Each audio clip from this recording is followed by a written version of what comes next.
People who use Letterboxd and only log some stuff, I'm like, that's just insane. Like, truly, I'm gonna start logging every second film. No, that's so bad. That fully is the OCD part of my brain that's just like... Oh, your eyebrow went there. Did it? Single eyebrow. Oh, I didn't Amelia Clark. I lost control. I love her interviews where you just like look at her eyebrows, you're like, they're going like, wow.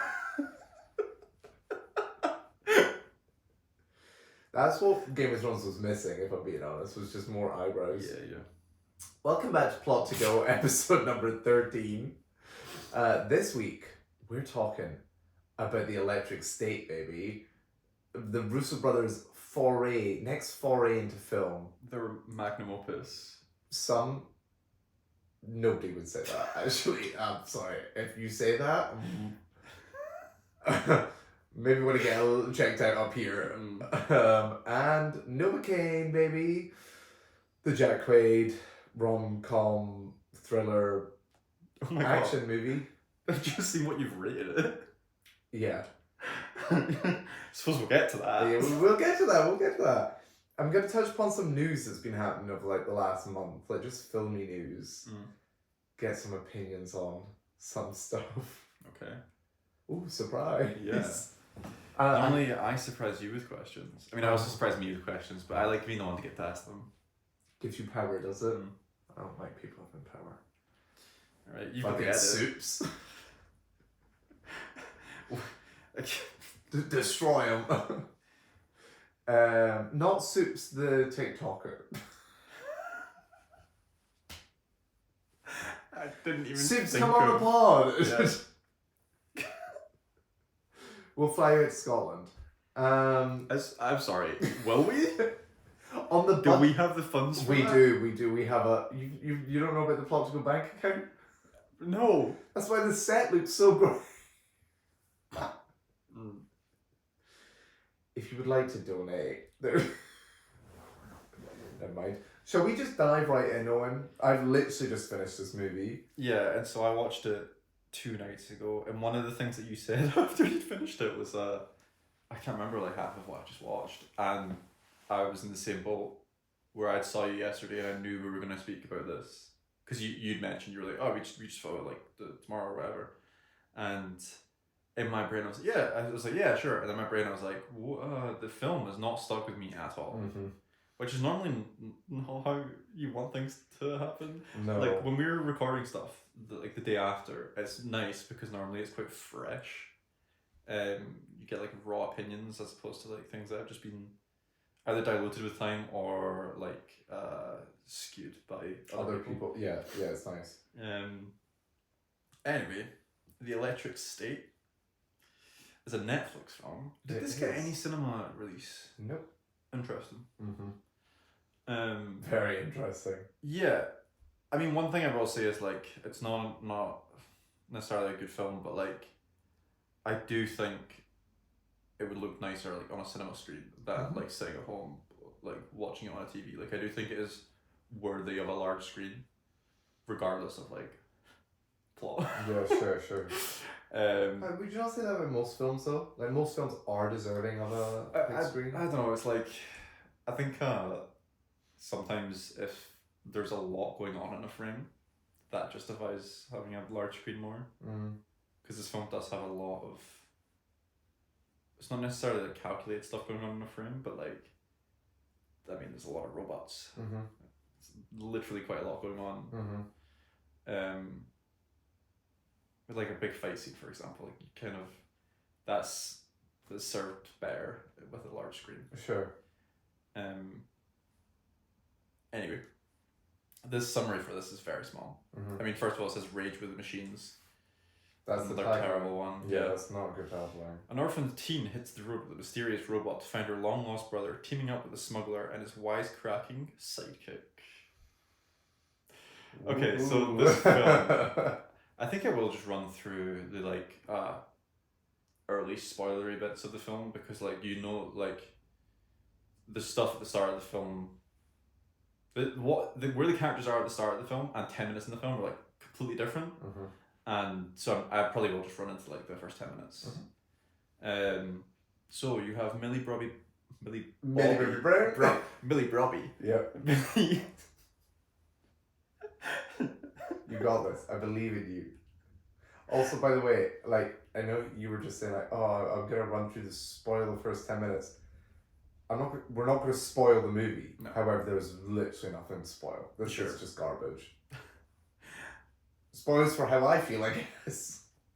I do think there is spoilers. Like I feel like we talked about how the film ends. Oh, sure, the ending, but what's the brother? Oh my god, I didn't know Herman was Anthony Mackie. Who's Herman? Herm. Chris Pratt's sidekick. It's Anthony Mackie. Anthony Mackie. Didn't know that either. I actually think that speaks volumes to how good the voice acting was. Oh sure, there. Yeah. God, what? Okay, there's Millie Bobby Brown, and then there's her brother. Yes. I don't know the actor's name, and it's so far down in this list. Like it's just. Oh, because this cast is star-studded. His name's Woody Norman. He's literally like the 10th person down in the letterbox list. Mad. Even though he shows up first, he actually is the first credit in the credits because they do it by order of appearance. Oh. I didn't stay for that long. I saw directed by Joe and Anthony Russo and went, oop, off my Netflix. Yeah, fair enough. You see them two at school, and there's just like rumblings of a war that could happen with the robots. No. There is a title card that goes 1990, before the war. Oh, sure. But the actual the context in the scene is like he has the cartoon robot on his t-shirt. Yeah. And some guy's like, "Fuck you wearing that for?" And then suddenly you just jump forward. The war's happened, and then it's post-war, and it's Millie Bobby Brown by herself because family gone, Lee Gonzo.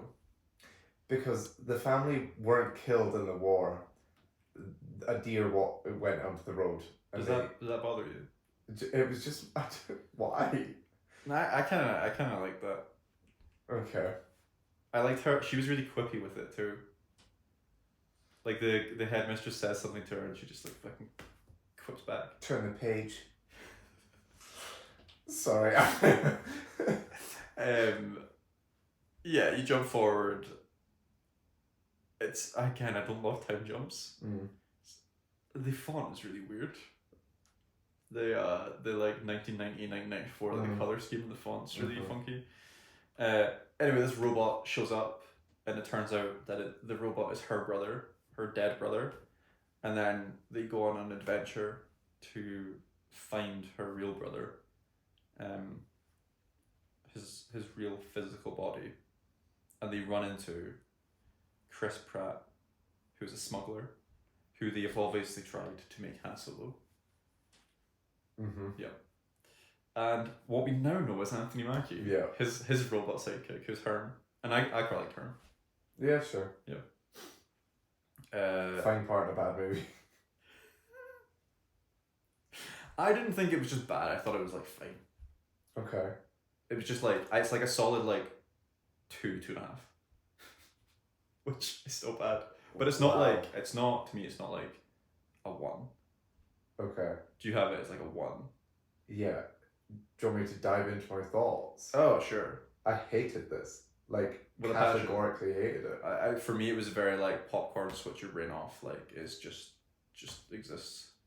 You mentioned about the start. There's that stupid before the war scene where it's like, her brother's smart. He's completing math question.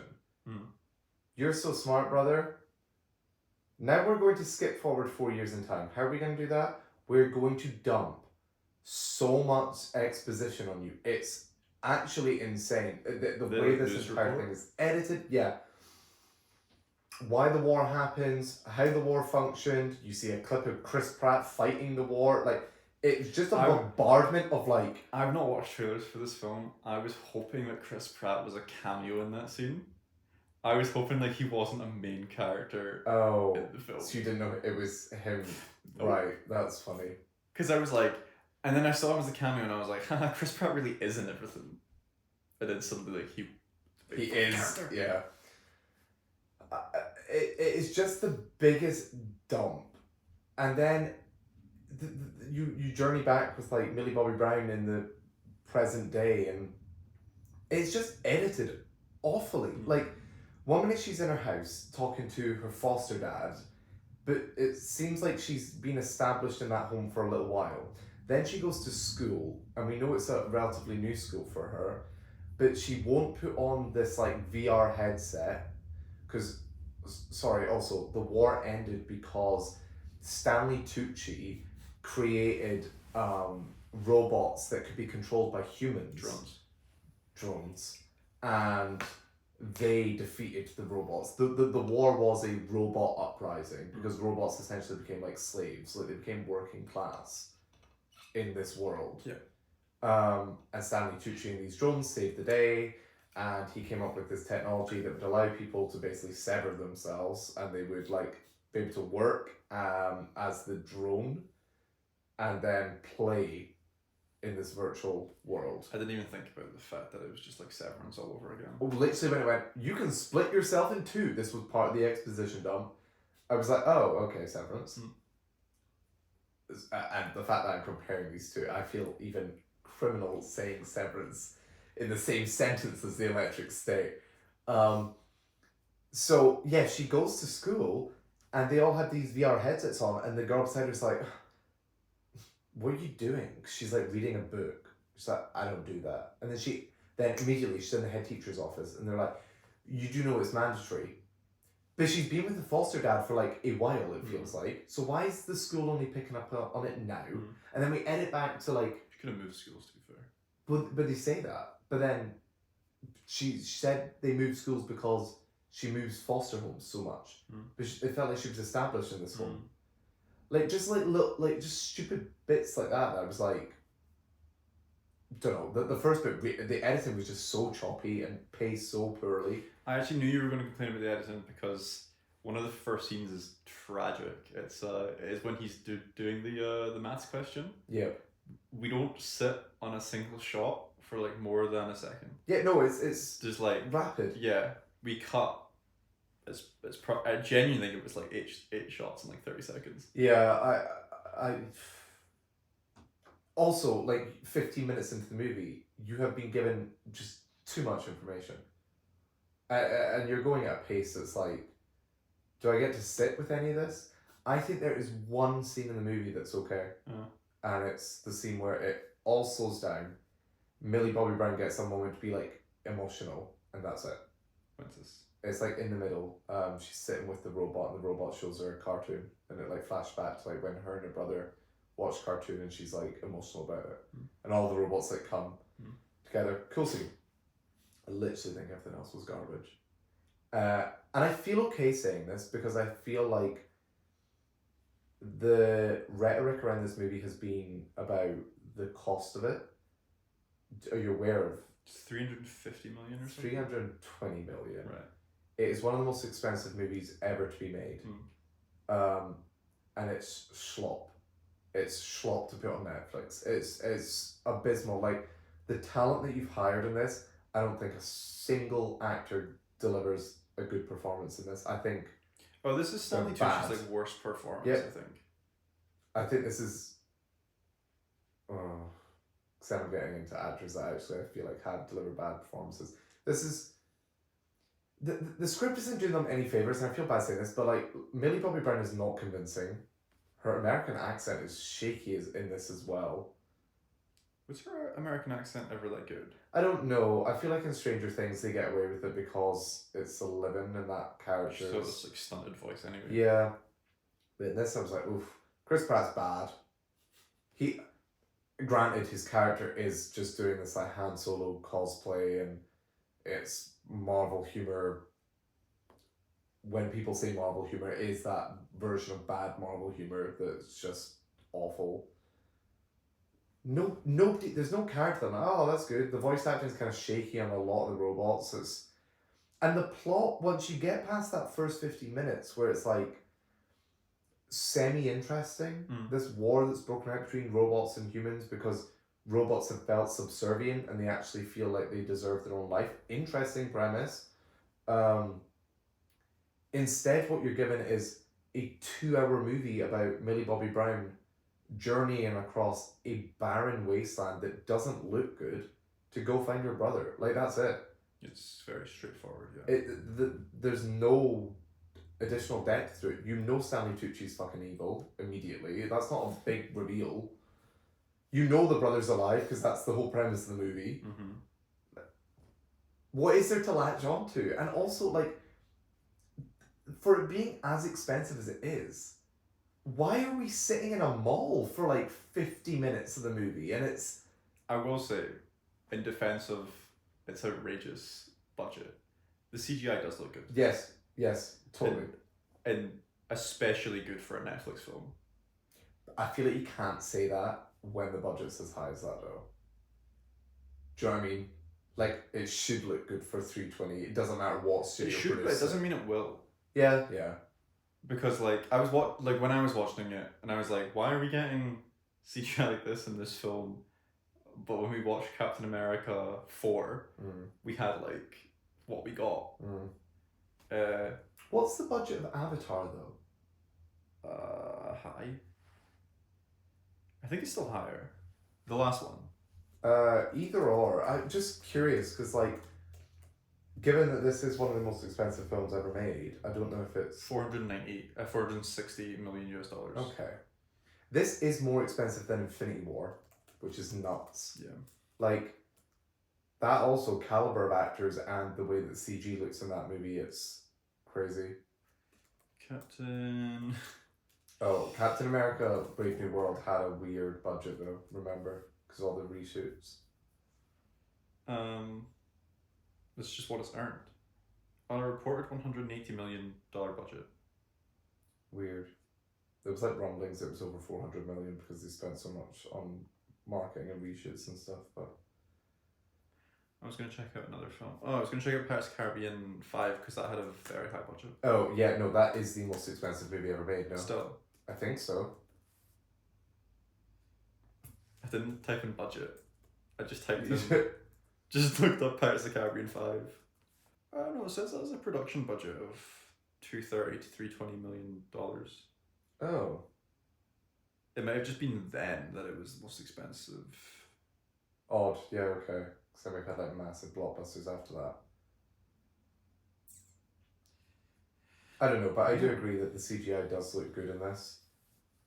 But again, I just don't think it's all that visually interesting. Like, no, I like the design of the robots and things and the like design of the world, but all of that can be accredited to the original source material. Yeah, and the graphic novel looks better. It's stunning, like some of the frames in that. Yeah, I think that comes down to how the stuff in the world was shot in this film. Mm-hmm. Because they had all the pieces. It's just the way they framed it. Yeah, but I mean that's what you're presenting at that point, so that's what comes across. Yeah, odd waste of some actors as well. Somebody who keeps getting wasted in a lot of movies is Giancarlo Esposito. Like this and Captain America. He's just like there. Like, he's just like the bad guy people hire now. Yeah. Which is weird, because like he gives such a nuanced performance as like Gus Fring, which I feel like is what catapulted him. I feel like we should give him roles that aren't him as a villain. Yeah. We're so interested in casting in something where you think he's a villain and he turns out he's not. Yeah. Like he's played a very... The Boys, Captain America, this... Yeah. It sucks a little. But then in saying that, Chris Pratt is the same character that is in most things, like... Yeah. I don't know. I don't find that particularly interesting, the cast person as the archetype of the character. Like a Ryan Reynolds or like The Rock. Like... Yeah. An actor's supposed to act. Yeah. Yeah. Unless it serves like a Pamela Anderson in The Last Showgirl. But that's using your history. Yes, exactly. Yeah. It's not just like archetype of character, insert you. Because, she's done other roles, like the news reporter in Scooby-Doo. Thank you for that, yeah. I also the budget thing just actually is insane to me. Like, the more that I think about the movie, I'm like, okay, so why were the wigs so bad on a budget of 320 million? Like, I find it funny how they give her like the bleach blonde hair. She's like, I'm a badass now. yeah, I've been through stuff. I'm depressed. Yeah. Also, like Chris Pratt in his like shag that then they actually cut during the movie because it looked bad. I don't know, like. It's because he was trying to make the hair chair feel better. Oh yeah, the hair chair robot that wanted to give him a Yeah. haircut. It really is. I think that the biggest insult that this film has is just that it's so forgettable that, like, who's gonna remember this? And it's that expensive. Like, I wonder why they put so much money into this.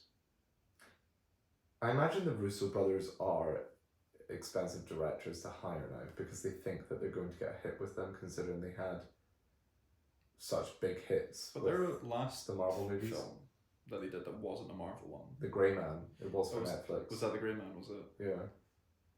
Which also had a budget of, I think, in the mid 200 million, I think. I remember that being like, that was Netflix's most expensive film ever made at that point, maybe? Oh, and they just topped that. No, I think they topped it with Red Notice. All these awful movies, like, none of them are particularly good. Do you have any redeeming factors that you enjoyed it since you're like, I didn't hate this? I liked Herm. And I liked the hair chair. I liked a lot of the robots, actually. Yeah? Yeah. They, what, going back to, like, the design of things, the Mr. Peanut is a weird one because he doesn't look like a robot. He has, like, an actual face that moves and stuff. Like, he looks like he has, like, a cartoon face. That kind of vaguely annoyed me. Oh, really? Yeah. See, this just doesn't make sense. Huh. He's not mechanical. Huh. Sorry, that's not a redeeming factor. I don't know, like I said, it's just like a popcorn film. I just found it like something that you can switch your brain off to and just... But you actually enjoy that? Like, to me, I just found it boring. Like, I'm like... I was never bored. Oh, really? Yeah. I was bored the entire time, basically. For context, I put this on, like, last night. Got 30 minutes in and was like, I'm just gonna go to bed. I'd rather sleep. I think the better context is that you just saw Black Bag. No. It's on Novocaine. Oh, never mind. Yeah. Which is still better. Yeah. It's not even, it's just, I was like, I'm not 30, 40 minutes, the type of person I am. I'm like, I want to watch a movie in one go. I don't like pausing it and like breaking up and whatever. For me to go like, fuck this. I'm not even in it. Like, a waste of Kie Kwan. Yeah. He was better as the computer than he was as himself. Yeah. It was just not, like, you just know what this movie was gonna be. That there was nothing exciting. And also the ending just being like, robots v other robots. The ending... The very last scene is horrendous. It's a bit of a cop-out. Oh, yeah. Yes. Sorry, the very, very last. Yeah. Get ready for the Electric State 2. Electric Boogaloo. The Electric 2T. No. Yeah, I don't... if you have more positive things to say, go for it, because I really don't. I lined up just ripping into it more. I don't really think I have positive things to say. I do think I like had fun. I wasn't bored. Shocking to me. Yeah. What did you find fun about it? It was just like a road trip film with like quips. But like, did you enjoy the characters or the quips? Yeah, I'd say I enjoyed the quips. I don't ever enjoy Chris Pratt's stuff, but I don't ever like... I'm not like vehemently disgusted by it. You know, there's people that are like... I understand that. The people that just dunk on Chris Pratt all the time. Yeah.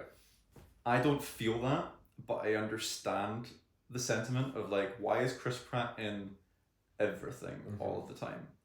I'm also like, not a massive Millie Bobby Brown fan either. Mm-hmm. So there was the aspect of like I'm not fully invested in like either of these two like actors or performances. Mm-hmm. But I still like wanted to see where the film went and like what was going on with her brother. Like I kind of knew or thought that there was going to be an ordeal with her brother at the end. Like maybe he was like already dead and he was just permanently in his body or something. Do you know? Which isn't the case. But like there's obviously there's going to be something different at the end with her brother that they're not expecting. So I'm still like in it for the ride. Like I still like want to see what's happening at the end, even if I'm not like thrilled by what's going on. Like I said, I'm a sucker for like shit sci-fi. This just felt very like cliched to me. Yeah. Like the whole ending being like, not spoiling, but like, we can find another way. No, we can't find another way. I'm like, okay, because why? The plot says so. Or You talking about like when they're like in the computer? yeah, like the brother had like the whole plot of the movie, the brother had escaped via this robot, and she's like, we can. You just did that, and he's like, they've tightened the restrictions now. I can't go into the robot. And that annoyed you? Yes, I feel like because you're being nitpicky on like random shit that doesn't matter. that's the plot though. But that's what happened, and you're annoyed like with Because it's something that happened in the dumb. film. Hey, But like that's realistic. you have this billion-dollar company that has like saved the planet, and it hinges on this person, Mm-hmm. but the person has escaped via a robot. Mm-hmm. Do you not think the level of security should have just been there in the first place to make sure he can't escape? It was Kiwi Kwan that implemented that, wasn't it? Yeah. But then when they whatever he returns, suddenly we've just like tightened the restriction. No. Surely they'd like figured out and What, the time and, that like- he'd been away. Well, it's like a patch, isn't it? Yeah, but it's dumb. It's not dumb though. It is. It's just like stupid plot. Like slap a sticker. This fixes it because we need to get an emotional moment from Billy Bobby Brown. It's like a security problem that they had like a couple of weeks to fix. I just didn't like. I didn't like. It's not. Yeah, it's fine to like not like the film, but I don't think that like ruins every like small aspect of. But I literally think it's written. You can feel the writing, in my opinion, to get to an emotional beat. So I don't care what garbage. It doesn't work emotionally at all. But that's what I'm saying. It's like, oh, why can't you do this? Because basically what's coming out of his mouth is, because Millie Bobby Brown, we need you to cry in a second, so that's why. Like, it's all in service of hitting plot points that you know should be hit in a type of movie like this. Mm-hmm. Like, even that scene that I'm saying that I enjoy, you know that a scene like that is going to be in this movie. I'm surprised that you enjoy that scene because it's like very cliched. Enjoyed. Like, big air quotes for anybody listening. It's all cliched, and I just don't. Why am I invested? I don't like the characters. I think the quips are god awful. The plot then is just like beats I've heard before. Yeah, the plot is basic. Sorry, like it. I just wish they would just end up saying the lines that they meant. So there's a whole plot point as well, right? Millie Bobby Brown is going to leave because she finds out that they're looking for a doctor in this wasteland, and she's like, if none of you are going to help me, I'm going to go find it myself. They're like, you're going to die out there, and she's like, I don't care. And then Chris Pratt like calms her down. It's like, hey, you really are going to die out there, so just stop to the morning. She's like, guess I'll stop to the morning. Then you hit the emotional scene where she thinks about her brother. And then they go like sleep or whatever. And then this robot comes up to her and is like, hey, I'm supposed to give you this. Oh, great. We figured out the problem of Millie Bobby Brown not knowing where to go, because one of the robots has a letter that she couldn't just give Millie Bobby Brown in the first place. That's a good point. Because we had to hit 2 emotional beats prior to that. fuck off! Like, write it better. It makes me as an audience member be like, you think I'm dumb? You think I can't see through this? Sorry. So that's why I get annoyed at shit like that at the end, because it's like, yeah, sure, fuck it, we've went through this about 1 billion times already. Alright, Millie Bobby Brown, press the buttons, boop, boop, So you're annoyed by them trying to like pull your heartstrings in a certain way. I'm annoyed at them not putting in the work to build up to scenes like that. The scenes just happen because they have to happen in the movie, do you know? Mm-hmm. Why can't the film resolve in a different way? Not to spoil it, because the plot says so. Just because the plot. Would you want the film to resolve differently? No, I think I don't care. Fair enough. I did like when Millie Bobby Brown was holding the little hand of the robot. I thought that was cute. Right. Cute moment. Yeah. I wouldn't say I really believed their relationship that much either. Her and the robot. Her and her brother. Oh, sure. I wasn't like fully in it. I think I was mostly in it, but like that, like you say, that final scene when they're talking doesn't feel all that real. Right. For anybody that's seen it, just imagine that playing out in real life. If you were in Millie Bobby Brown's position, you'd be like, fuck this. I will find some other way. I'm not like, I've went through what I've went through with you before, and now I've like gotten you back. And bring some emotion. Instead, this also annoyed me about the movie. The score every now and again would just like swell, and you'd be like, Millie Bobby Brown has tied her shoelace, and there's a Letterboxd review like this. The music swells, like they want you to feel like every moment is Cap picking up Thor's hammer, Yes. and not a single moment is like that. Shout out to that Letterboxd review that wrote that, because I genuinely thought it was perfect. I hope that's quite high up. I don't know. Literally, like, as the movie was ending, scrolled Letterboxd was like, yeah, I agree with this. If Detroit Become Human was interpreted by a 5-year-old. Fair. Valid. Also, the whole plot, so I haven't read the graphic novel, but I've read people's thoughts who have.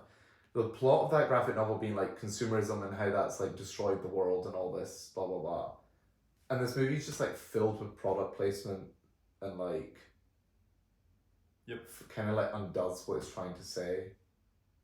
I actually think it could say something interesting about like working class and robots and things, and it just has zero interest in doing any of that. It's because all that stuff's in the background. I Yeah. think it just focuses on the heart. Character, yeah, exactly, but that's not there. Yeah. I don't know, the graphic novel, what is that about? The Electric State. I Yeah. actually don't know. I don't know if the whole her to get her brother thing is the graphic novel. Yeah. I'm not sure. Maybe I'll read that. Well, I'll let you enjoy movies then. No, you've made me hate it. Oh, really? No, you've not made me hate it. But I like it less. Oh, really? Yeah. No, like what you like. If you enjoyed this, I don't know, but enjoy is a strong word. I still had fun. Yeah. You watched this when you were ill, yeah? Oh, yeah, but don't be like that. We're But gonna put it down to delirium. How would you improve the movie? I don't fucking know, dude. Okay. Start from scratch. It's a weird one. I think one of the problems with the film is like tone. Like the film is quite like dystopian. The world is. It doesn't really match that vibe. Funny that I'm saying like, oh, I had fun with it, but like, the world is a bit of a shithole. doesn't really fully encapsulate that. Yeah. Because like part of the problem is that people are so switched off to what's going on. Like they've got their fucking helmets on and they're so disconnected from reality, which is such like a sad thing. And it's not really, I don't think it's viewed as sad in the film, it's just viewed as like Millie Bobby Brown being like rebellious. Yes, yeah, totally. Yeah. So also, yeah, the weird thing is that she's like, I'm not using that headset. Not really explored why she particularly wants to do that. Is it linked to her family getting killed? No, that was a deer. So like she wants to live in the reality and not escape. There's no that's not explored.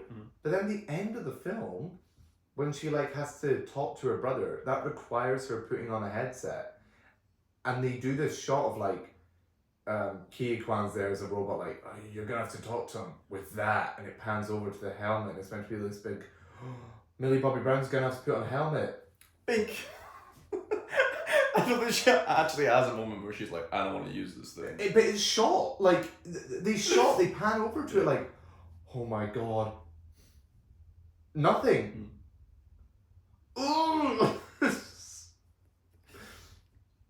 Dumbass, dumb. If this was a like indie made on like 10 million, I probably wouldn't dunk on it as much as I am. So like you think the budget is like really... The budget, the studio behind it, the like gonna shove this down people's throat, like it's make a competent movie. Stop treating your audience like consumers. And start making actual like good movies. Yeah, I think one of the biggest complaint about this film is like it's very like a consumerist film. Yeah. But it's supposed to kind of talk about consumerism in that world. Yeah, it sucks. Yeah. Thank God Netflix are putting up their prices, am I right? We're gonna get more of this shit. Are they putting up the prices again? Yep. To fucking what? 50 quid? Yeah. A month? We gotta pay for the electric state too somehow, Owen, come on. Shall we move on to a movie that is marginally better? Actually, a lot better. Sorry, marginally is an insult to this movie. Okay. I went and saw Novocaine last night. If you have not heard of this movie, I feel like you probably will have if you've been to the cinema, because the trailer has played before, like, everything. It follows Jack Quaid as Nathan Kane. Huh. Cool. Kind of like Novocaine. Wow. He is a man with a condition. I cannot remember the name of the condition, but it is a real condition. Find this out. Very interesting. He can't feel pain in his body, so he has to manage his life in certain ways, because he could pour boiling hot water over his hands and he wouldn't feel a thing, but his hands would still get like 3rd-degree burns because of it. Which is interesting, 'cause I'd seen the trailers, but it never crossed my mind that he would still hurt. Like, although he doesn't feel pain, his body will still have the reaction that pain would, or not that pain would cause, but the body would cause. So I was like, oh, that's actually interesting. And the premise of the movie is that he is a assistant manager in a bank, and one day people start to rob the bank, and when they're robbing the bank, they like take hostage a employee who he has been like dating, and it becomes one of these like revenge action comedies where he's gonna fight the bad guys to go save the girl that he loves. That's Novocaine. Interesting premise, and they do a lot with his disability, I guess. I saw a review, just to bring this up before I dive into the movie, like, wondering if people with this condition would find it offensive. I do think that's a possibility, because if it starts out with like them being like, oh, this is a real condition, this is how this guy's managing it, like it's like a really real thing, and then suddenly they're like, oh, so now he's like fighting crime. It's odd, because the way it starts, he has this conversation with the girl that's like, she's like, what's wrong with you? Like, little things happen. For example, he pours like hot coffee over his hands, and he doesn't react. She like picks up on it, no shit. And it's like what's up with you? And he explains that this condition that he has and that it's real and stuff. Because they go to a diner, and she's like, this is the best cherry pie in the world. Like, try it. And he orders a milkshake. And he's like, I can't try it. She's like, well, what do you mean you can't? And he's like, well, I have this condition, and if I try to eat solid food, I could bite my tongue off without knowing. Yeah. So he can't eat solid food. That's crazy. Yeah. But the way that scene resolves is her going like, I'm here, I got you, baby, like, try it, like, you're gonna be okay. And he tries it, and he's like, oh, fuck, that is the best cherry pie. And I just saw somebody write about, like, it's odd for them to go so heavily into this is a real disability, but then undercut that with, like, the girl that he, like, says, oh, you can do it, and then he does it, and it's, like, no big deal, but actually for the people with that disability, eating solid food is, like, difficult. Just thought I'd bring that up just as a interesting thing to note. But they do use the premise and that concept of him not feeling any pain to its full extent, and it is really interesting. The action scenes are really creative because he can't get hurt, so there's tons of things that he can do that, you know, you normally wouldn't be able to afford somebody in an action scene. A lot of it's played for laughs, some funny, some not. I would lean more funny probably. But like things like in the trailer, like he can put his hand in a vat of like boiling oil to grab a gun because he doesn't feel it, so he can shoot this gun that's like boiling. So you do get some really interesting fight scenes out of it, and also like he just progressively looks more and more gross as the movie goes on because he gets shot and like burned, and like there's one point where he has to remove a bullet from himself. The gash that is on his arm is disgusting. Like it's pus and blood, and it's properly vile, which is really weird to have this like highly comedic movie also have this like disgusting in your face gory grossness to it. It's this odd combination. Is it rated like 15 or something? Yeah. So like, but he's there and he's just like, oh, there's a bullet, okay, and he literally just grabs a knife and immediately just cuts himself open, and like you're sitting there like, oh my god, into this like horrible gory gash. If you're squeamish, I think there is a lot of scenes that you might be like, oof. The comedy helps with it being like, oh, this is fake. This isn't as gross. If this was a different tone, I think some people would have a really hard time with some of the scenes. If it's like comedy though, presumably it's all quick. It is quick in some areas. In some areas it's not. They pull out his fingernails at some point, and you get shown one, and then you get shown another, and it's like, fuck, like, okay, that's... But he doesn't feel any of it, right? He didn't feel any of it. So the comedy comes from him, that in that scene particularly, which I think is actually the best scene in the movie. He's being tortured. He's like, no, don't drag this out, please, please. The guy's like, he's got an arrow through his leg, and the guy's like just jamming it around, and he's like, oh, whoa, this is so sore. Jack Quaid is perfectly cast in this. Like, this like bumbling oaf, like kind of goofy, silly guy. Bumbling oaf as Jack Quaid, huh? Yeah. Damn. No, in a complimentary, like, he plays the like everyman, like... Yeah, I think he does. Thrust into this action situation. Boys, I think he is quite clearly quite good as an everyman. Very Dewey, his role, but I enjoyed him. Like, he was perfectly cast in this role. I don't think anybody else could actually do what he was doing as well. The rest of the movie surrounding it is kind of go for the action scenes. The action scenes are fun, and I see a lot of people who probably will love the shit out of this. If you're a fan of that Marvel quippy humor, I think you'll get a lot out of this. Which I love. I don't, just to be clear. There is a lot of that, but the plot surrounding it is incredibly cliched. From the trailers, I assumed that he was like going after his girlfriend, who gets robbed. No, he goes on a single date with this woman. Okay. And then he is so madly in love with her, he's gonna get her back. I think some people have a degree of like, when it comes to like love and romance in movies, some people can like really attach themselves to the people fall in love after like a first date and that's it, and they would do anything for each other. I think that maybe works on me if it's done well, but this wasn't. In my opinion, I could see why he would fall for her, because the way he lives his life to protect himself from not getting hurt. He's a gamer, like he basically works and then plays online video games. What does he play?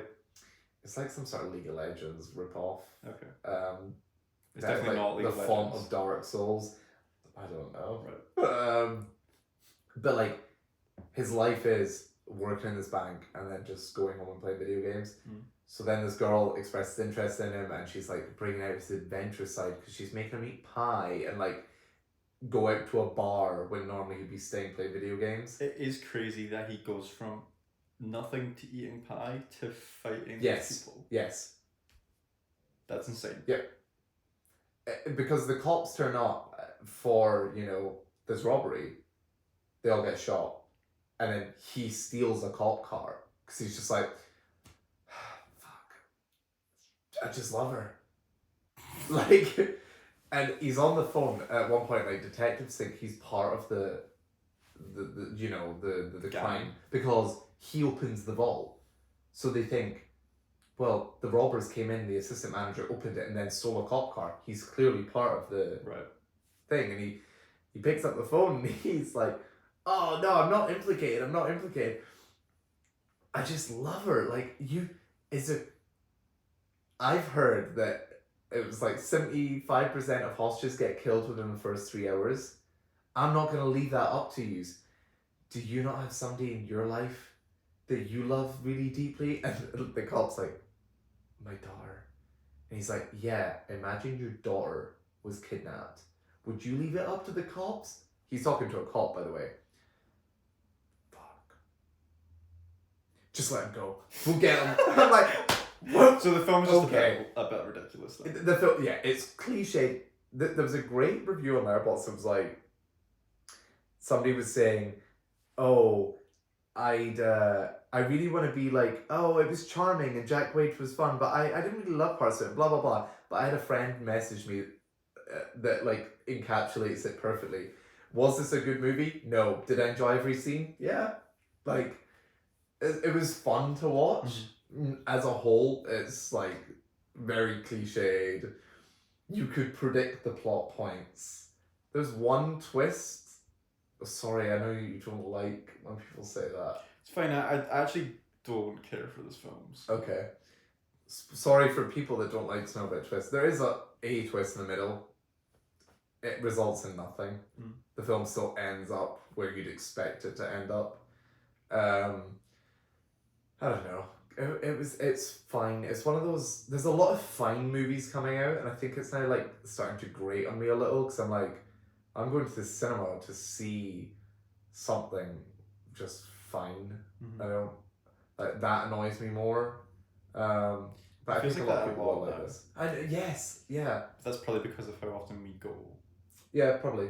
Or you still get to see more than I do. I think a lot of time when I go, it is the like going once a week, and then it's probably like there's not that many good films that come out every month, so like a lot of the stuff is just like at least half of the time I'm just saying like fine or bad films, and it kind of sucks. It probably gives us like a skewed perspective as to like how good the quality of like I think so. films are. So, like if you don't see many films and like you like this kind of stuff, these revenge action thrillers, comedies, I think you'll like this. I really do. But it was just cliched, and I didn't find much out of it, didn't get much out of it bar the action scenes. I've just seen it before done better. Kind of like the same thing with Opus. Like, I'd rather watch John Wick. Like, action scenes in that are better. I like the tone of that better. Just, I don't know. John Wick has stunts. Like, I'm not saying this film doesn't, but like the team behind the stunts in John Yes, Wick was unreal. And I feel like it's like we were saying about Opus, the people trying to encapsulate Get Out. People are trying to encapsulate John Wick and have been for ages, and nothing is getting close. Like, I still remember watching John Wick Chapter 4, which I know not everybody loves and whatever, when we watched it with our group of friends, but I fucking loved that. I thought the extended action sequences were phenomenal. I loved the way it was shot. The stair scene. Ridiculous, but like good. Yeah, I just think it's been done better. But the shtick here of like him not feeling pain was fun. Also, I saw this with Samuel, our friend. There was one line that had us absolutely howling sweet. I didn't even pick up on it, and then Samuel actually actively out loud whispered the line back to me like, "Huh?" And then we both were howling, and then the guys in front of us clearly were laughing at the same thing because they were whispering and then laughing. A cop comes over to a guy who's like, to Jack Quaid, he's in pain. Clearly he's not doing good. And he goes, like, guys, he's cooked. The cop says The cop says that. And you didn't even pick up on that. No, I was just like, I kind of was like, huh? And then Samuel went, he's cooked. So the dialogue was just like that. It's cheesy and fine. That's not cheesy, that's fucking out there. How young was the cop? Not young. Yeah. That doesn't make sense. 50s maybe? Yeah, that man isn't saying he's cooked. We left, I was like, was this written by a gamer? Like, yeah, fun movie. Nothing to write home about. And I think if you enjoy this type of stuff, you'll enjoy it. I'll wait for it to stream. Sounds bad saying. I always hate saying this, but it is. It's probably a good streaming movie. Saying something's a good streaming movie is essentially just like saying like it's a nice one to have at home. Like back in the day, like you just have like the rack of DVDs on your shelf. Yeah. Be one of those. Have a few friends around and like fucking eat pizza while watching it. You know, like it isn't like I need to be so like I need my attention filled with this plot because the plot. It's like beat to beat, save the girl. Like, but then when an action scene comes on, you're like, oh, that was really cool. And your rating was? My rating's 2.5 out of 5. Which that low, huh? The way that you're talking about it makes me think it would be like a 3. Yeah.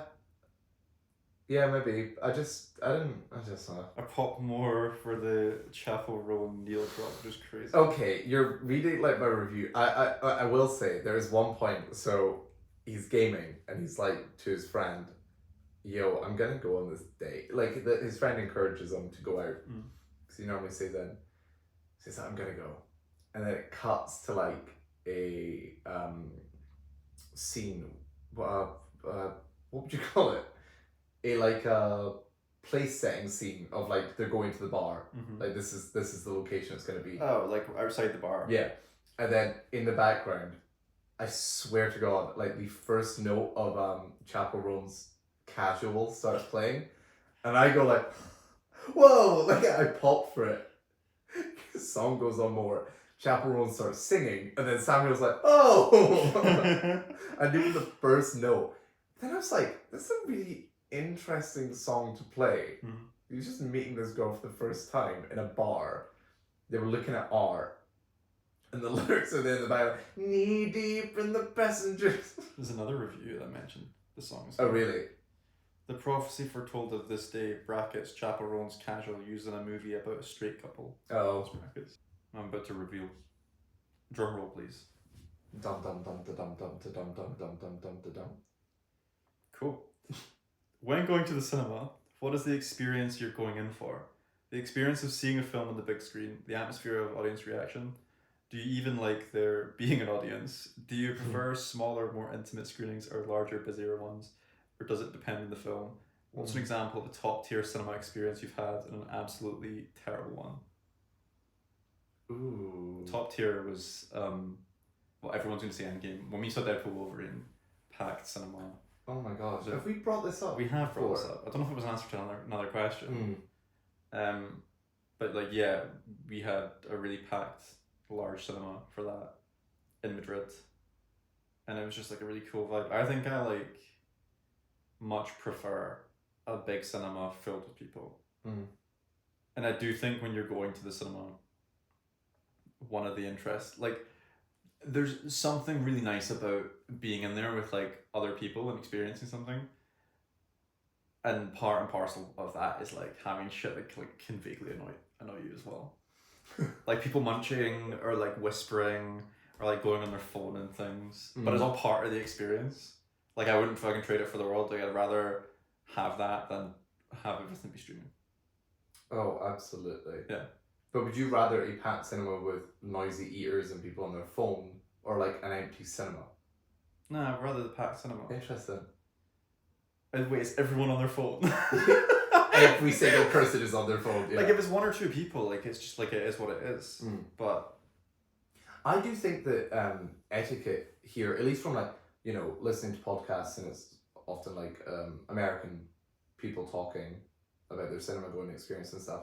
I think the etiquette here is far better than in the States. I think so too. Because like if somebody checks their phone, they check it for 2 seconds here. Normally. Or like... Yeah, I mean, obviously I've just been like hyped about Endgame and Deadpool experiences, but I think in general for Marvel films, you kind of, in my experience, are more likely to get like shit like that. When I saw Ragnarok, the guy next to me was just on his phone all the time. Oh. Then when I saw the latest Captain America, that guy next to me was like chatting all the time. And then, fuck, I think it was another one. It's just like when you go see a Marvel movie, it's like teenage boys, and they just like have no fucking respect. So like that, when Spider-Man was getting shown like all the, because it was like the 20th anniversary or something. I think it was all the Sam Raimi's Spider-Man were getting shown, and there was so many TikToks of people being like, my experience was awful. Oh.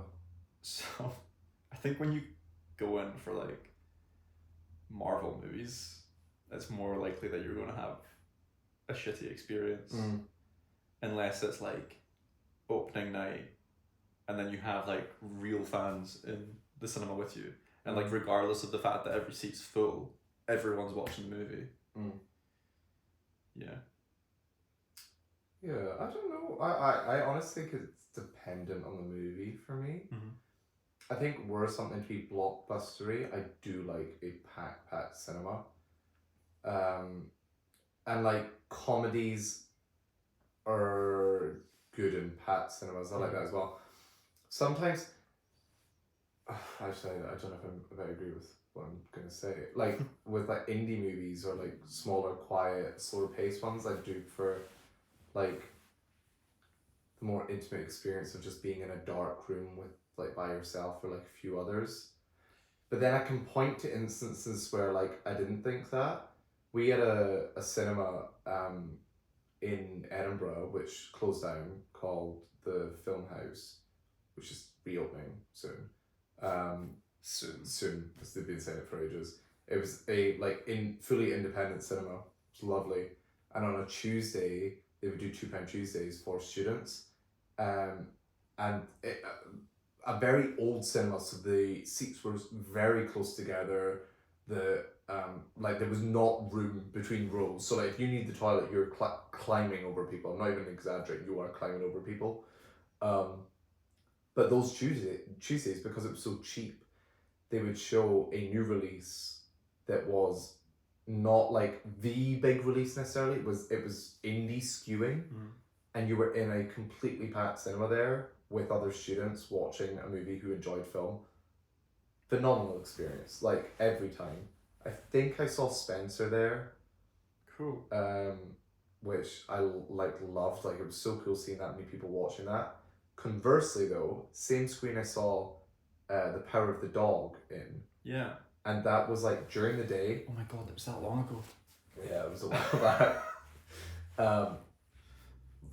For context, well, I love The Power of the Dog. Yeah. I know not a ton of people do, but I think it's phenomenal.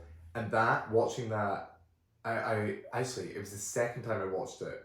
So I went during the day, and it was like me and a few older people, like in their 60s or 70s probably, in the cinema watching it on, I think it was 70mm.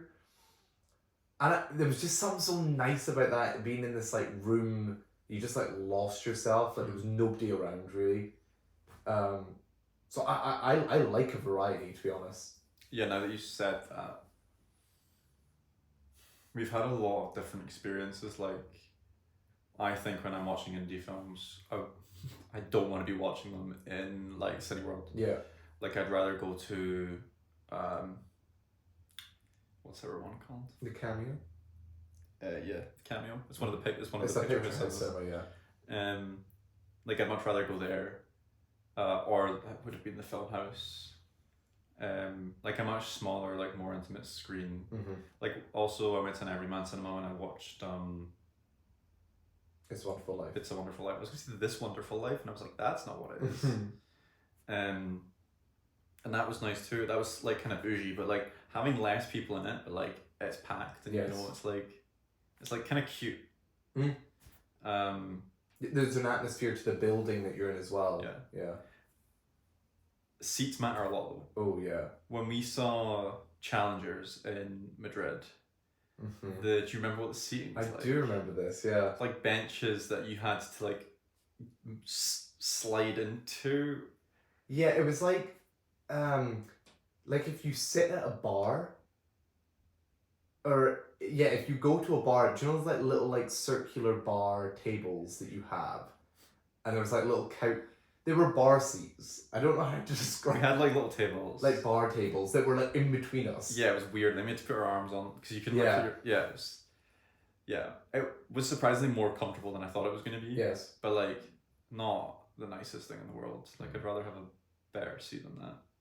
Then we had a wild night that night. We ran to a palace in Madrid. Yeah, to watch a film. There, I think it translates to like the Madrid Palace. You can look it up. They have a film festival there like every summer. One of the coolest experiences. Like, you're in a massive room with like this massive glass roof with like hundreds of other people all with headphones on watching a movie. Yeah, weird one. Yeah. I'd like us to be able to experience more of that stuff. Mm-hmm.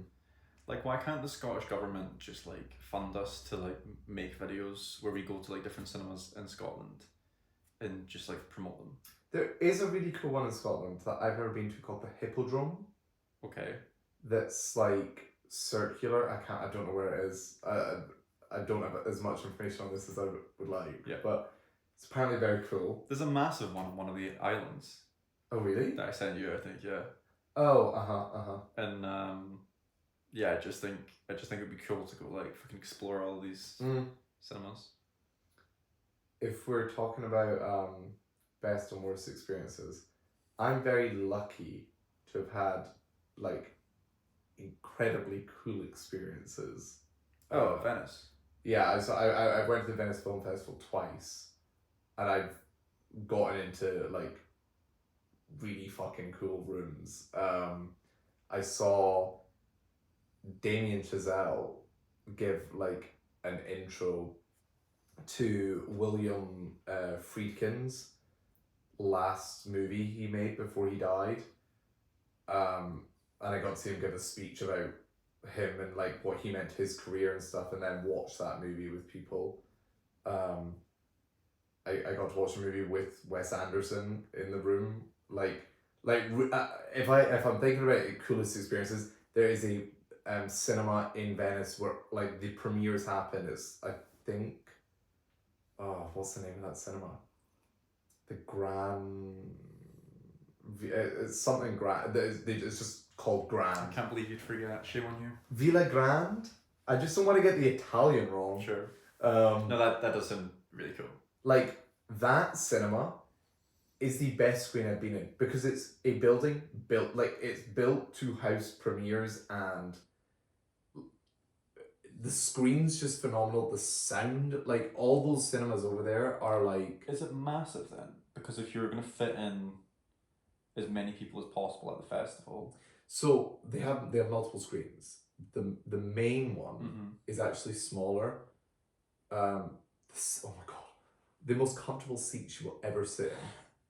And then there's this larger one that's ginormous, like absolutely huge. The biggest, not the biggest screen I've been into. I can actually get to that, but huge. Yeah. And there was one movie I watched. I watched an Iranian movie there that the sound was that oppressive. Like, I wrote a review about it, and I was like, the movie was good and stuff, but the sound is that I actually felt ill. Like, felt I was gonna be sick. The sound was that. It was good. The sound sounds obviously great, but this, because you can hear everything, the sound for that movie was so wild. My favorite experience though there was probably a movie called Origin, which is a film by Ava DuVernay.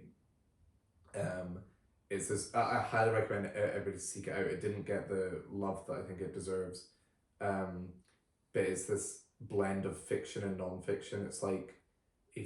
It's like a documentary, but it's told as a fictional story about this woman, Isabel Wilkerson, who is this author who wrote a book about the caste system, and it's her journey on like writing that book and exploring these different countries and realizing that like all these different systems in the world of oppression have been connected to caste and stuff. It's a gorgeous, gorgeous movie in my opinion, but it is so hard to watch. It's very emotional, and sitting in a room of like 1,000 people all kind of like crying and like being emotionally moved by something like this, it's just core memory for me. It's phenomenal. I was also there with a friend. Because you can't book your seats beside each other, you often end up because you have to like be really quick to get into these premieres and stuff.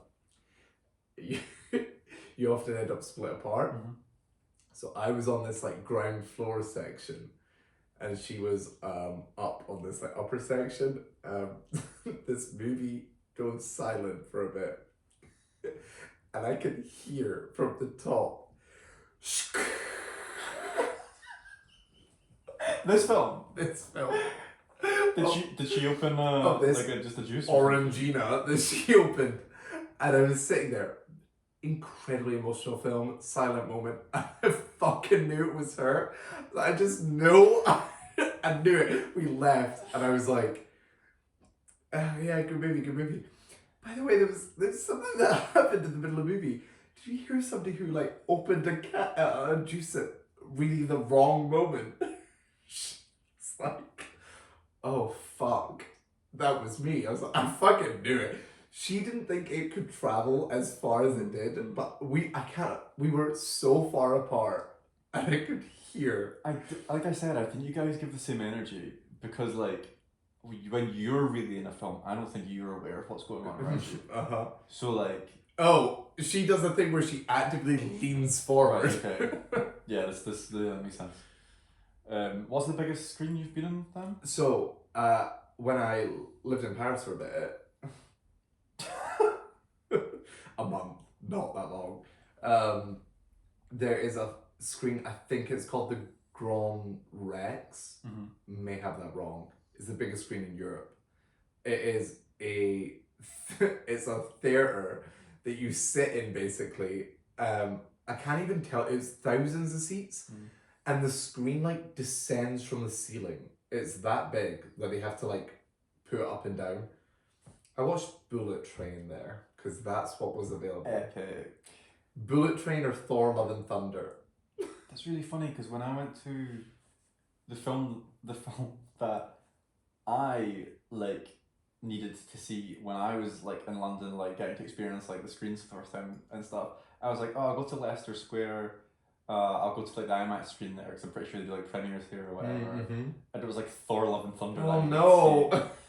So that's really funny. Similar time. That's Yeah. so funny. And then I've got the fucking guy on his phone next to me.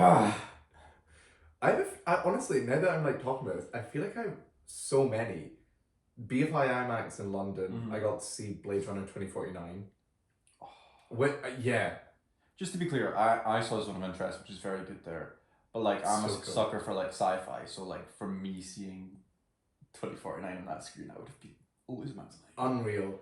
For context as well, because we live up in Scotland, we have an IMAX screen where we live. IMAX. Yeah. But the UK only has one, like, IMAX. Is it definitely just one? Yeah. IMAX, like, camera, not, like, the licensed out format. Yeah, the one that can actually play the film. The 70mm film. And it's in London. Yep. And we both only been once? Yeah, mine wasn't, I don't think it was 70mm that I watched watched it in. I mean, I'd have to check. Yeah. I do still have the ticket. Oh, that's cool. Because it was physically printed for me. I think I went in and I was like, I could actually, like, I think I literally bought it there. So that's really, you had the cinema experience. Yeah, that's pretty cool. I was really confused as well because I'd never been to that cinema before. And getting there. Not necessarily, like, I got off a stop and then it was right over the roundabout and I was like, oh, there's got to be a way underneath to get in. Oh, so I went smart, down. man. And then, so that was fine. But I got in it and I was like, this is the BFI and there's one screen in here. Oh, I sure. didn't know until after the fact that there was a hallway somewhere that would take you to the rest of the cinema. Oh, you can get. Yeah, I think there's a passage underneath that gets you to the others. Oh, that's so funny. Yeah. For context, anybody that doesn't know this screen, the BFI IMAX exists like in the middle of a roundabout. Yeah, like roundabout. Which I've now learned is a mistake. I use Apple Maps.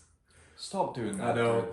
So when I went down there, it was pouring with rain.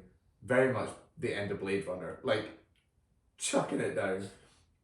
And I'm circling this roundabout. I'm like, I have no fucking idea how to get there. It took me like 10 minutes to realize, oh, there's a level underneath. You actually have to go like underneath into these underpassages and then through under the roundabout. They are slightly dodgy underpassages as well. Fucking dodgy. Yeah, a bunch of people hanging out down there. Yeah. So I just felt like vaguely unsafe. Oh, totally. And it's like a maze as well. It's not like clear. Unless I'm just dumb. No, to be fair, I think when I went down, I turned right and looked, and then actually like that way was like blocked off. Mm-hmm. And then I turned left, and then I realized that there was a bit like was around the corner, but it was really dark, so I couldn't really see that it was a corner. And then that was the actual passage to get down to the actual cinema. Yeah, just a very weird ordeal. I've realised I've got a lot to say about cinemas, just in general. Yes, yeah, we really like cinemas. Yeah. Who'd have thought? I think this speaks to us being like, go watch films in the cinema. We also have the Banshee Labyrinth, which is a pub. Oh yeah, we have a few. Which we do have a couple of things like this, but I've only been to the one. And it is like they have Brass Monkey? No, I've never been to Brass Monkey. Oh. Yeah. But yeah, Banshee Labyrinth has a screen in it, and then you can book it out. You don't have to pay for it. You just go like, oh, I want to do a film here like this time, and they're like, cool, because obviously they're selling drinks, so that they're happy for that to be the case, and it also means that like random people are able to walk into the screen, and they might stick around because they like what's on, and then they're going to buy more drinks. So it's like, I think it's a cool business idea. Makes me realize like we are, aside from how our IMAX screen is, Edinburgh is quite fortunate for like the screens and the experiences that we do have, I think. Yeah. For the size of the city. Yeah, there's like quite a lot going on. Like we have the Dominion as well, which is like a really old cinema, which I still haven't been to, but I intend to. We should do that. Yeah, but you went to see Napoleon, but I couldn't join you when you went. No, I saw Napoleon in Cineworld. Oh, I thought you and. You know, my memory of it comes from us walking past the Dominion and there was a Napoleon poster. Oh. It was after you saw Napoleon, because you were pointing at it and you were like, that's funny. Great. Yeah, it wasn't. Also, I saw this theory video on TikTok of a guy. He was basically made the TikTok because you've probably seen it, and if you haven't, I'll send you it. But he was just like coining the fact that he thinks that what's going to happen is these like cinema chains are going to fall apart and the streaming services will then I have seen this. will then create, or like I guess probably buy the companies or whatever and turn them into their own like cinemas. Which, if it's the same video, they were talking about because Netflix has already started to. They've conquered as much as they can in the like digital realm, so they're trying to conquer physical space. So when I was in Paris, they had a full pop up for like a Stranger Things experience. That's really cool. It wasn't though. Like you waited for 2 hours in line. It's like, oh, photo op, overpriced merch, leave. Like, I think if you're gonna do something like that, make it cooler. But sure. Yeah, another experience I loved also when I was in Paris is, and I wish more cinemas were like this. There's a little section in Paris of independent cinemas that just show old movies. Like, they're not really interested in showing new releases. So I caught a few there. But my favorite film is La La Land, and they were showing La La Land one afternoon, and it was just the like best fucking experience. Going into like a little tiny room with a few other like French people and getting to watch like my favorite movie in this like independent cinema, like cool shit like that. Like, yeah, and then you would get less of that if streaming services owned the streams. Totally, because they have to fucking watch The Electric State for the 5th time that God, week. it could be like, so. If you had Netflix cinemas and they're just putting out what they are just now, yeah, and those are the only things that you can watch in the cinema. Yes, it would be awful. You're like Idiocracy. Oh, sorry, I'm going to do a double bill of Emilia Perez and The Electric State. Like, hello, I'm here for the double bill of Enola Holmes 1 and 2. You come with your like little flat cap, like, hello, good sir. I'm here for the Millie Bobby Brown Saturday. And it's just all the fucking Netflix things that she's doing. Instead of doing like, like Leonardo DiCaprio retrospectives, it's like Millie Bobby Brown. Yeah, instead of doing like directors. Yeah. Instead of doing, what was the one that we had? Zodiac director. Oh, Fincher. Instead of having the David Fincher data or weeks that they had, or cinema, I guess probably just in general. Yeah. The Cineworlds. Instead, you've just got like a weekend that is Millie Bobby Brown, Netflix films. I would happily watch Stranger Things in a fucking cinema. Yeah, so would I, but I couldn't sit through like the whole thing. Oh no. I wonder if they will, because they're talking about them be like feature films, if they'll put some actually never mind, they won't. They won't put some in season 5 in the cinemas if they didn't put the $320 million movie in the cinemas, so. Do you think you knew that was because of the quality of the film? Oh, I don't like how much is their finger on the pulse with? Yeah.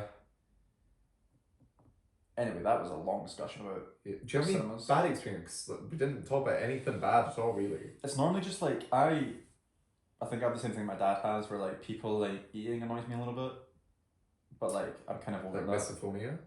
Yeah, I think that's literally the terminology for it. I think I'm kind of over that.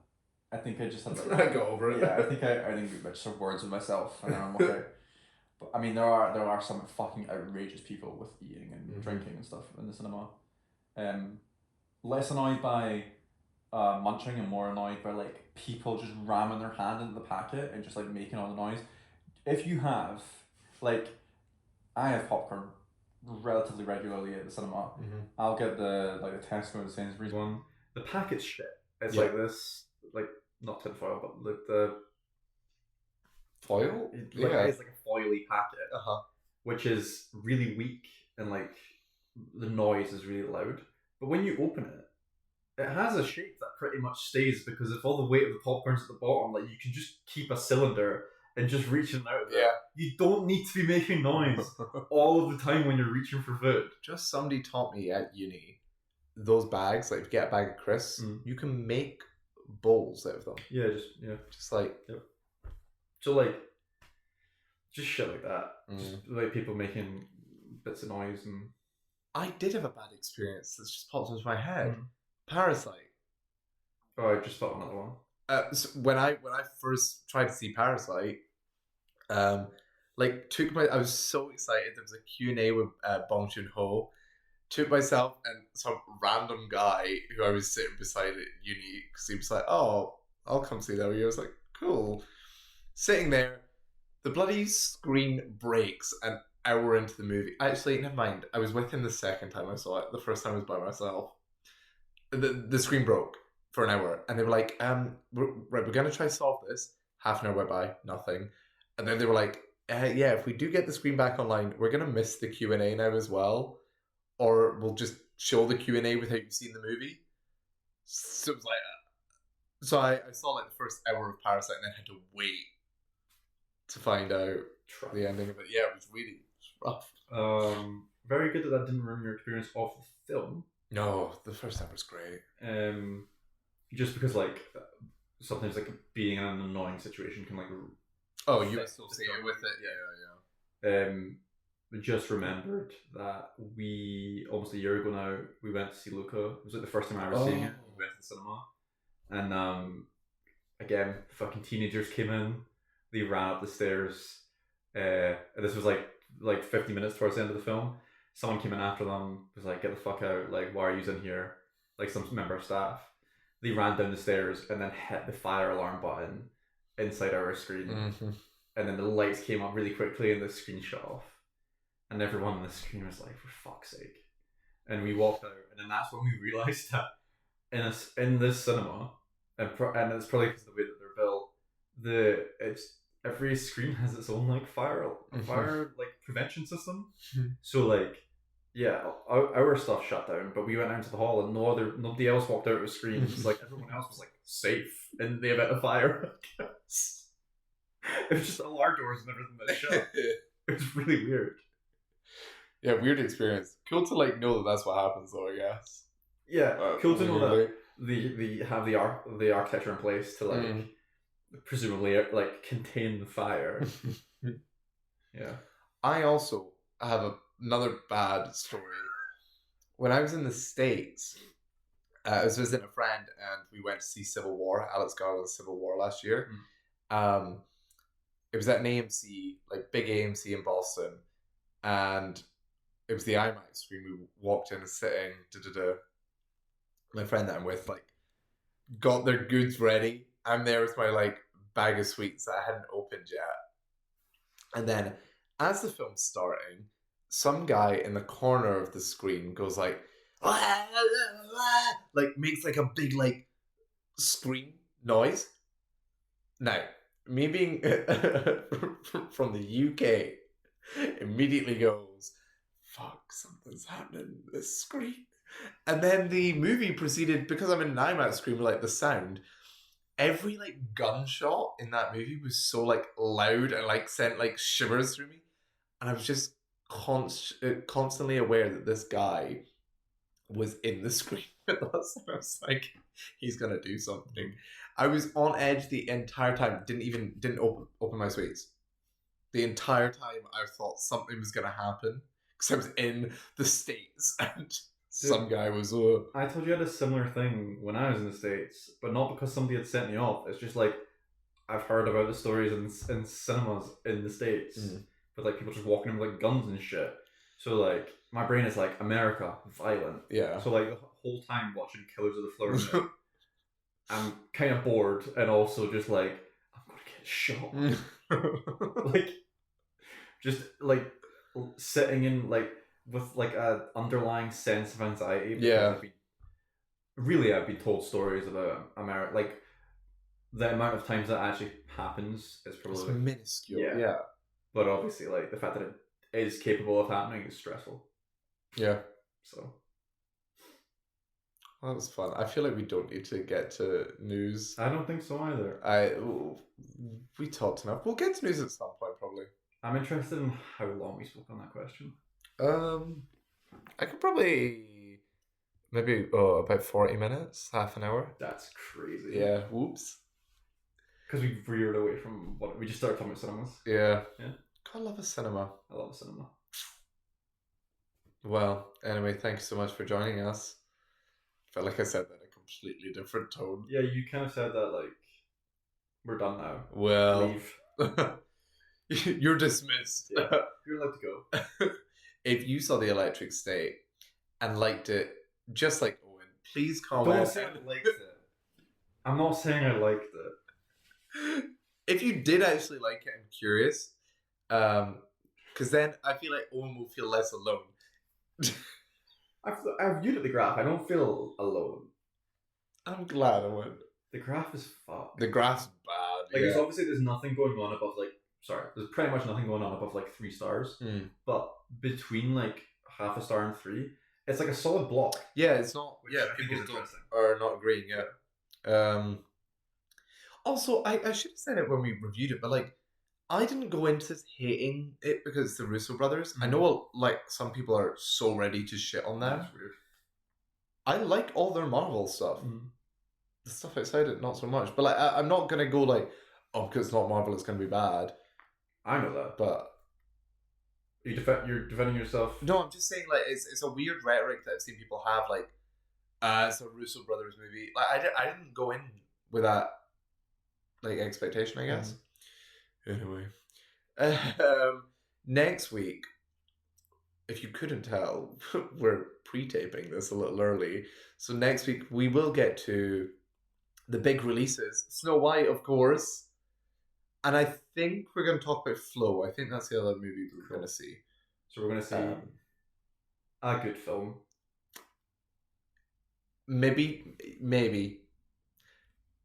Yep. And also we might touch upon Severance because that will have ended. Oh, cool. And we've both been keeping up and enjoying it, so that'd be yeah, fun. actually, like, because of the way that we're taping this, Severance will be done by the time this episode comes out, right? Because episode. Oh yes. So. Severance has finished, so if you do want to hear a discussion, it'll be next week. Yeah, so excited, so looking forward to how that's going to wrap up. And then the week after, the big movie's coming. The big movie. The big block. Steve is coming. The real blockbuster. Yeah. Like, subscribe, follow, watch. Watch. Actually watch, will you? Actually watch it. Yeah. Bye.